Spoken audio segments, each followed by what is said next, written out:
So, i-ready ko na yung ating pangsaw.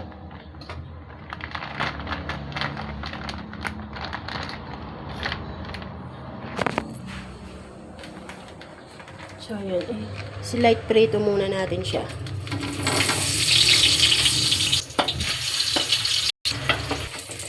So, yan. Medyo nasunog sila. Konti. Then, next na natin ilalagay yung siomai muna. Piprito natin ng very, very slight lang. So, yan. Okay na yung pagkakaluto niya.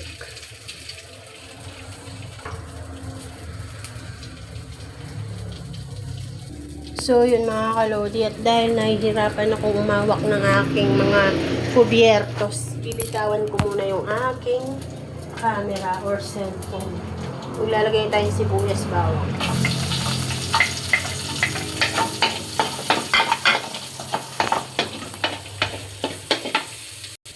And then yan.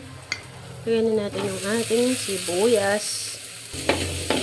Then, tsaka na po natin ilalagay yung isang pitsil nating sabaw.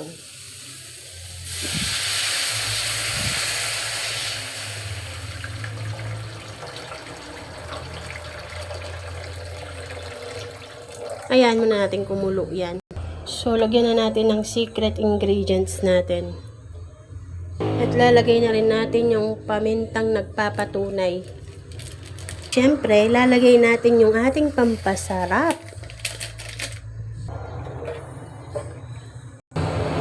So, ayan na yung ating sabaw ng ating lomi. So, kumukulo na siya. Kailangan na natin ilagay yung kanyang mga gulay, mga kalodi.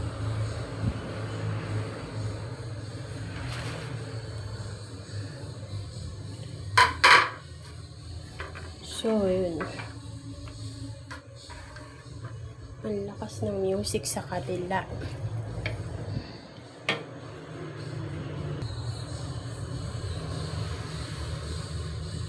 So, yun mga kalodi. Ilalagay na natin yung ating pansit lomi.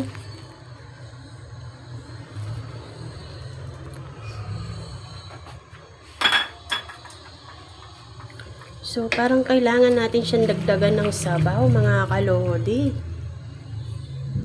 So, may iniready na ako dito ng tubig.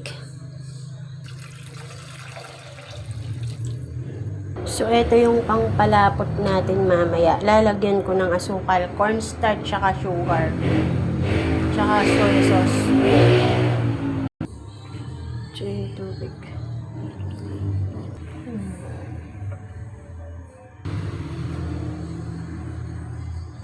So, yun mga kalodi.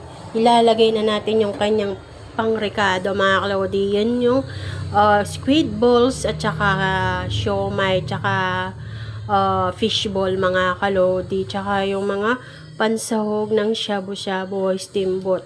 So, ilalagay na natin.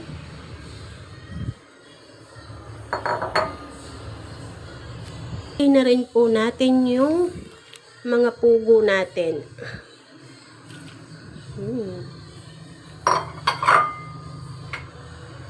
Overload sa sarap.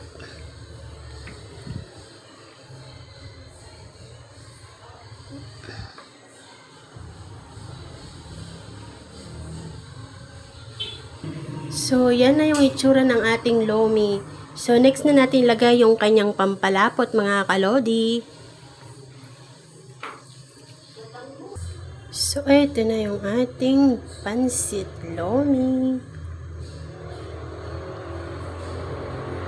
So, tikiman serye na tayo, mga kalodi.